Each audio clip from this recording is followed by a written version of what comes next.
those meetings too, those formal meetings, teachers are being asked to communicate learning with parents. They're asked to, I guess, talk about their progress. And quite often I find in my own experience going through school with my children that they tend to lean to the negative a lot of the time rather than the positive, starting with a positive and then perhaps addressing some challenges. Can you share some examples of, in your experience too, in helping teachers understand how to communicate learning with parents so that they both understand it and so that they don't feel that their child is, I guess, under the spotlight in some ways or being analysed in a way that's not necessarily in a positive way?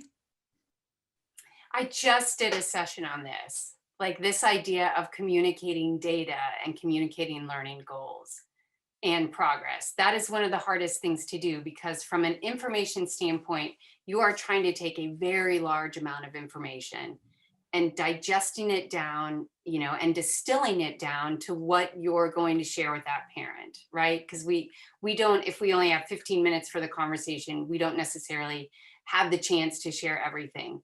So here would be my suggestions. And I do run into this. So you're reading the entire report, let's say, or you're looking at the whole child, you're looking at the grades, you're looking at the progress, you're looking at the assignments, and then set that over here, put it away, and then think to yourself, what are the 3 things that I really need to share? What are 3, well, let's just start with 3 positives. What are the 3 positives that I just saw in all this information?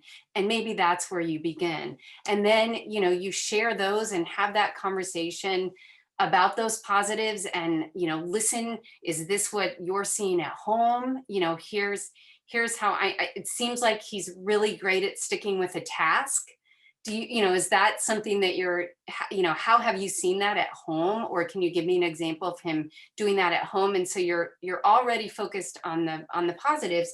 And then perhaps you just say, in a very factual, non-judgmental, and a lot of this is tone, just being a very supportive, helpful tone, you're maybe conveying something that's not, where there's an opportunity for growth. And you're using those words, not he's really far behind or, but here's a real opportunity. I think it's important to put progress in perspective for parents. So we're always going to share, but we don't necessarily, they don't need to be teachers. What's going to happen if we share something that's negative is they're all of a sudden going to think, is it me? Oh my gosh, this is a crisis. So you almost have to acknowledge that information, acknowledge that emotion too.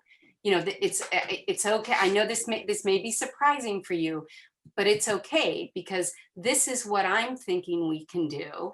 And this is how I'm going to approach it. And here are a couple ways, easy ways that perhaps, we could work together on this, or even better, share some of what you're doing and we can link it to this area where the child needs to grow. Let's capitalize on what you're already doing in your home and the experiences you already have in your home. It can be a lot of it is tone, a lot of it is information, but it can be a very supportive conversation. But I think knowing that when you start talking about something that's not going well, you have to just acknowledge that emotion because parents will shut down or Yes, and they'll either blame themselves or they'll blame the teacher. Yeah. And so you have to just really, now this may be surprising, but this is what we're seeing. And, what you want to convey is we can turn this ship around, right? It's not too late. So the last thing always has to be a conversation about hope, and you're setting up a time to meet again.